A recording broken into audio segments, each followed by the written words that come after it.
તો રાજકોટમાં બિસ્માર હાઈવેને લઈ કોંગ્રેસ વિરોધ કરી રહી છે। નો રોડ નો ટોલ ટેક્સના નેજા હેઠળ કોંગ્રેસનો વિરોધ। કોંગ્રેસના કાર્યકર્તાઓ કલેક્ટર કચેરીનો ઘેરાવ કર્યો। એમએલએ જિગ્નેશ મેવાણી, લાલજી દેસાઈ વિરોધમાં જોડાયા છે। પાલાંબગા પણ છે। નેશનલ હાઈવે ઓથોરિટીની ઓફિસનો ઘેરાવ કર્યો।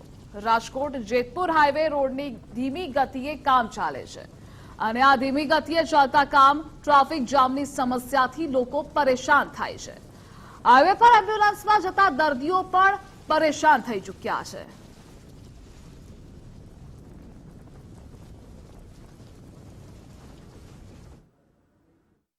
પડેલા ખાડા એ ભારતીય જનતા પાર્ટીનું રાજકોટ શહેર જિલ્લા અને સૌરાષ્ટ્રનું નેતૃત્વ પણ ખાડામાં ગયું છે એનો પુરાવો છે।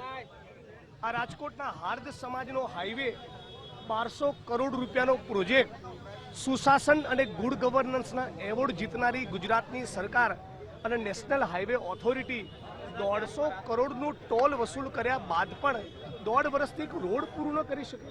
અમારે અમદાવાદથી આવવું પડે, મીડિયાના મિત્રોએ સિરીઝ ઓફ આર્ટિકલ્સ લખવા પડે, સતત એપિસોડ કરવા પડે, યુટ્યુબર્સ એના મુદ્દે બોલવું પડે।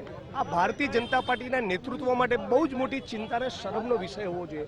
અનેક લોકોની એમ્બ્યુલન્સીસ 3-3, 4-4 કલાક સુધી બ્લોક થઈ જાય છે।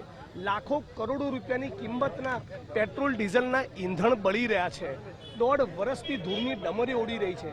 ડાયવર્ઝનના ઠેકાણા નથી। એટલે મારે સવાલ એ થઈ રહ્યો છે કે આટલી મોટી ગંભીર સમસ્યા હોવા છતાં રાજકોટ શહેર, રાજકોટ જિલ્લો અને સૌરાષ્ટ્રનું ભારતીય જનતા પાર્ટીનું નેતૃત્વ, ભાજપના કોર્પોરેટર, ધારાસભ્યો, સંસદ સભ્ય અને રાજ્યસભાના મેમ્બર આ બધા ચૂપ કેમ છે?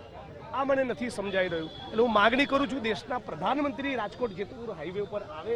જ્યાં જ્યાં નરેન્દ્રભાઈના રોડ શો થાય છે ત્યાં રાતોરાત પોલીસ પ્રશાસન અને તંત્ર હરકતમાં આવતા હોય છે। એટલે કદાચ આ રોડ, આ હાઈવેનું કામ પણ પૂરું થાય। પણ અત્યારે જે બિસ્માર પરિસ્થિતિમાં આ જે રોડ છે એ બહુ જ મોટી શરમનો વિષય છે।